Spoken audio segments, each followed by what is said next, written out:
আপু। তুমি কি বোরকা পরে আসছো? না। আমি জানতাম তুমি এরকম করবা, এই জন্য আমি বোরকা নিয়ে আসছি। এই নাও, তুমি আগে বোরকা পরে আসো। এটা পড়তে হবে? হ্যাঁ, আমি চিন্তা করছি বেপর্দা নারীর দিকে আমি রমজান মাসে তাকাবো না। ওকে, তুমি দাঁড়াও, আসতেছি। আসসালামু আলাইকুম। ওয়ালাইকুম আসসালাম। এখন ঠিক আছে? মাশাআল্লাহ মাশাআল্লাহ, আলহামদুলিল্লাহ, তোমার অনেক সুন্দর লাগতেছে জান। শুকরিয়া। কিন্তু জান, এখানে না চারিদিকে বেপর্দা নারী, বেগানা নারী, বুঝছো? আমি না শপথ করছি কোনো বেপর্দা বেগানা নারীর দিকে তাকাবো না। চলো আমরা একটা রেস্টুরেন্টে যেয়ে বসি, যেখানে আমরা একটা হালাল ইফতার ডেট করবো। চলো ঠিক আছে, চলো। উঠে যাও।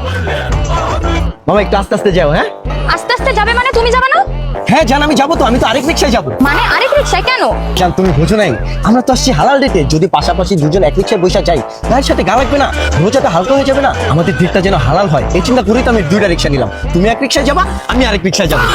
এই যে আমার রিক্সা। ওকে। জান দেখছো, এই যে তুমি এক রিক্সায়, আমি এক রিক্সায়, একেই বলে হালাল ডেট।